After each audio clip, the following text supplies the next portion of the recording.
오늘도 우리 사는 이야기 찾아주셔서 감사합니다. 사연자분이 보내주신 이야기 시작해볼게요. 안녕하세요. 저는 40대에 자영업을 하고 있는 여자입니다. 갓난아이 때 저는 교회 문 앞에 버려졌었다고 해요. 그렇게 기간 생활을 하였는데 요새 인터넷을 하다가 양육기관의 한 방에 우르르 누워있는 갓난쟁이들을 보면 내가 어렸을 때 저랬겠구나 싶어서 마음이 조금 아리곤 해요. 그래도 저는 나름대로 사람에 대한 기대도 없이 뭣도 없이 당장의 미래만을 걱정하며 그렇게 살았던 것 같아요. 어릴 때부터 돈에 대해서는 징글징글하게 그 중요성을 알고 있었고요. 고등학교 때부터는 방학에는 동네 국밥집에서 서빙 알바를 해 용돈벌이를 했었어요. 20살 넘으면 기거하고 있던 기관에서 방을 빼야 했기 때문에 나름대로 필사적으로 돈을 모으고 살았답니다. 국밥집 아주머니는 딱 저만한 아들을 데리고 사셨는데 꽤 장사가 잘 되는 집임에도 불구하고 늘 초라한 행색을 하고 국자로 돼지 국물을 적고 계셨어요. 따뜻하신 분이라 늘 제가 눈에 밟혔는지 알바를 하는 날이면 꼭 국밥을 차려놓고 저한테 손짓을 하시곤 했죠. 영지야, 너 국밥 한 그릇 먹고 가라. 아니에요. 진짜 괜찮은데. 어차피 이거 한 그릇 있나 없나 똑같아. 가마솥에 국물을 이렇게 끓이는데 뭐 어떠니? 사실 기관에서의 밥그릇 싸움에 진력이 나 있던 저는 모르는 척 자리에 슬쩍 앉아 새우젓을 국물에 털어놓곤 했어요. 나름대로 작은 머리로 잔머리도 굴려서 밥을 안 먹고 출근을 하기도 했었죠. 기름진 돼지고기는 언제 먹어도 맛있었고요. 제가 밖에서 밥을 먹을 수 있으면 기관에서는 이제 막 자라고 있는 어린 동생들한테 밥을 양보해 줄 수도 있었거든요. 민수야, 너도 와서 밥 먹어라. 아, 싫어. 맨날 냄새나게 돼지국밥이야. 아, 그냥 돈이나 줘. 짜장면이나 사 먹게. 영지 봐라. 어쩜 이렇게 맨날 복스럽게 잘 먹니? 너는 국밥집 아들이라는 게 맨날 무슨 짜장면이야. 아, 쟤는 맨날 고아원에서 못 먹고 자랐으니까 그렇지. 아들인 민수는 국밥을 싫어하는 데다 맨날 저한테 미운 소리만 툭툭 뱉었지만 목구멍이 포도청이라고 저는 한 달 월급을 받을 수 있고 당일에 더운 저녁을 먹을 수만 있으면 충분히 만족을 할 수 있었던 것 같아요. 사실 뚝배기를 머리통에 집어던지고 싶었을 때도 있었지만 뭐 저는 그러기엔 너무나도 돈의 중요성을 잘 알고 있었던 어린 여자애였으니까요.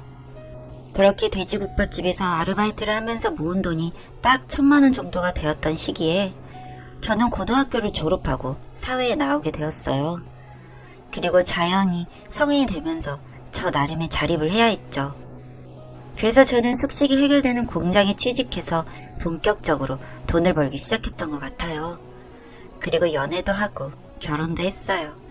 놀랍게도 민수랑요. 늘 허름한 옷을 입고 돼지국밥을 적고 있던 그 사장님이 저희 시어머니가 된 것이죠. 밉살 맞을 말만 반복했던 민수는 제 남편이 되었고요. 그리고 나름의 행복한 시간들을 보내며 결혼 생활을 했던 것 같네요. 민수는 저랑 연애를 시작하면서 밉살맞게 굴었던 날들을 전부 사과했고 그 당시부터 본인은 저를 좋아하고 있었다고 고백하더라고요. 세상 어떤 좋아하는 사람이 저렇게 희한한 말을 하나 싶었지만 그래도 어린 시절 일이니까요. 사실 민수도 좋았지만 그 따뜻하던 사장님이 내 시어머니가 된다는 사실이 좋았던 것 같아요. 저한테는 처음 가져보는 가족이나 마찬가지였거든요.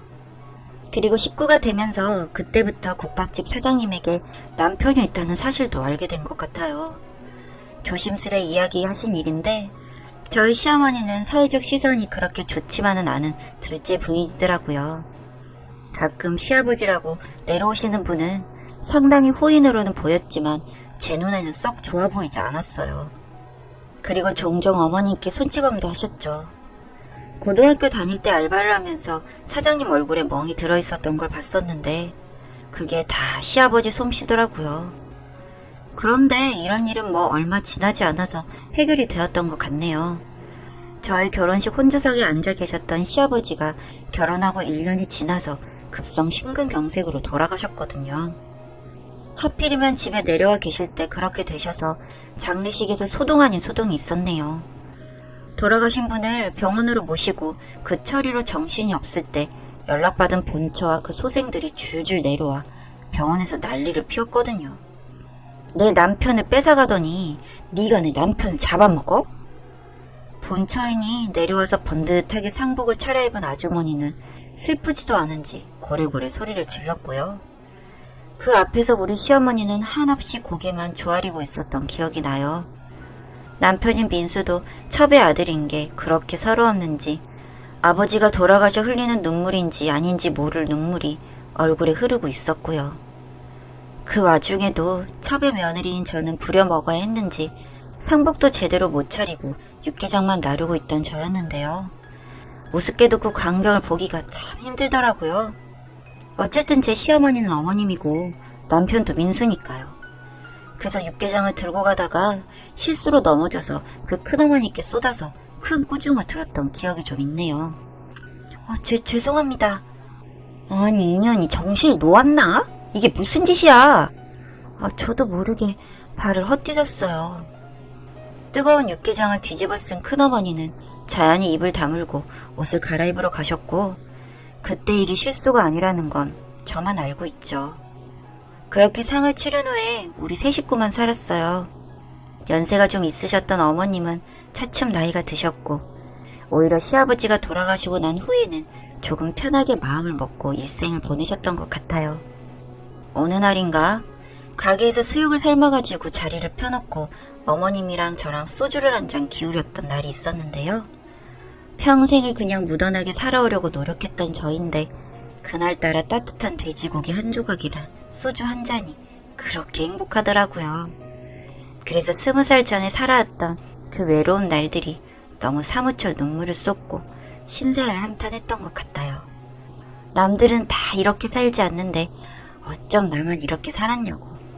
부모 얼굴도 모르고 이렇게 어른이 되었다고 하니 시어머니는 결혼식 친정부모 자리에 내가 대신 앉고 싶었다며 내가 고등학교 때부터 너를 정말 얼마나 아깝게 생각했는지 아느냐며 오늘부로 내가 네 엄마하고 네가 내 딸 하자고 눈물을 흘리시더라고요. 그렇게 꼭 안아주시는 체온이 너무 다정해서 저는 그날부터 정말 시어머니를 엄마라고 생각하고 살았던 것 같아요. 진짜 자연스럽게 흘러가는 것 같은 나날이었고 남편과 저는 아이도 낳고 그 아이가 벌써 고등학생이 되었죠. 그렇게 저도 나이가 들고 어머님도 나이가 들고 남편은 다른 여자를 보고 다른 살림을 차렸죠. 그렇게 구구절절 저에 대한 사랑을 고백하던 사람도 한 20년이 흐르니까 변하더라고요. 10살은 어린 새파란 여자랑 연애를 한다고 나갔는데 그 사실을 들키니 도끼 눈을 하고 저를 쳐다봤어요. 모진 말도 서슴지 않았는데 그렇게 다른 살림을 차렸어도 뻔뻔한 모습이 자기 아버지랑 똑 닮았더군요. 아이가 고등학생인데 집은 나간 꼴을 보니 할 말이 많지만 억울하고 분해도 저는 밝고 다른 사람이니까요. 집에서 나가지도 않고 그렇게 집을 지키고 있었던 것 같아요. 오히려 어머니가 분하고 슬퍼 아들의 뺨을 올려붙이며 이제 너는 내 아들이 아니라며 소리소리를 지르셨죠. 네 애비가 계집질을 해서 나랑 이렇게 살아 너를 낳았는데 너는 이제 네 부인을 두고 계집질을 해서 딴 살림을 차려? 내가 잘못 살아서 너 같은 놈을 낳았나 보다. 아버지가 어머니랑 딴 살림 차린 게 어떻게 내 탓이에요. 그럼 정말 어머니랑 나랑 다른 사람이라고 생각하고 그렇게 삽시다. 벌컥 화를 내고 나간 남편은 그 다음날 집을 나가 돌아오지 않았고 저랑 어머님은 둘이 국밥집을 하며 몇 년을 살았나 봅니다. 그러다가 어머님이 순간순간 깜빡하는 일이 잦아지셨어요. 알츠하이머성 치매라고 했죠. 진단을 받고 나니 정말 안 좋아지는 것은 순식간이더라고요. 매사에 옳고 어지셨던 어머니가 국밥집 일을 놓는 것은 순간이었고요. 요양보호사를 고용해 집에서 모시고 케어를 하다가 어머님이 그분이랑 안 좋은 일을 겪고 나서는 국밥집에 사람을 두고 제가 어머님을 모시기 시작했어요. 사람으로서 존엄을 잃는 것도 순간이라 정말 똥오줌을 받아내면서 그렇게 모셨죠. 연세가 있으신 분이라 자리에 눕는 것도 순간이었고 남편이라는 작자는 연락을 넣었는데도 엄마 얼굴을 보러 한 번을 오지 않았어요. 이것도 나의 팔자다. 내가 엄마를 모셨으니 엄마를 아끼는 것도 내 몫이다 생각하면서 그렇게 정성껏 엄마를 모셨어요. 당연히 국밥집에는 소홀해져 어느 순간 문을 닫았고 그냥 있는 것만 까먹으면서 그렇게 3년을 봉양한 것 같네요. 어머님은 중간중간 정신을 차리셨고 정신만 차리시면 참 분주하게 움직이셨어요. 그리고 요양봉으로 모신 어느 날 유난히 맑은 눈으로 제 손에 전화번호 하나를 꼭 쥐어주시더라고요. 내 딸이 그동안 못난 엄마를 만나서 고생이 너무 많았다. 엄마가 정말 우리 아기 사랑하는 거 알고 있지? 아이 참, 엄마 뭔 그런 소리를 해요. 엄마가 나한테 잘못된 걸 준 거는 민수 하나밖에 없는데. 그럼 엄마가 아들 새끼를 잘못 키워서 우리 공주가 정말 고생이 많았어. 그래도 그 민수가 엄마 손주도 보게 해줬잖아요. 뭘 그런 소리를 하고 있어. 눈물을 참으면서 그렇게 웅수를 했고 깊이 잠든 우리 엄마는 다음날 눈을 뜨지 못하셨어요. 어떻게 상을 치렀는지 모르겠네요. 식장에서 상주를 하고 있는 남편의 모습과 그 옆을 떡하니 차지한 그 여자를 보니 정말 억장이 무너졌지만 꾹 참고 나는 딸이다 되뇌이면서 그렇게 잘 보내드렸어요. 네? 그리고 엄마가 지어주신 명함의 번호로 전화를 한 후 전 알게 되었죠. 아들인 남편한테는 정말 최소한의 재산만 물려주고 어머님은 이미 제 이름으로 모든 재산을 돌려놓으신 상태더라고요. 애초에 첫 구입을 하실 때부터 며느님 이름으로 해두셔서 소유주가 며느님이십니다. 엄마가 가지고 계시던 것들이 알고 보니 제 이름으로 그렇게 구입을 해두셨던 것들이었어요.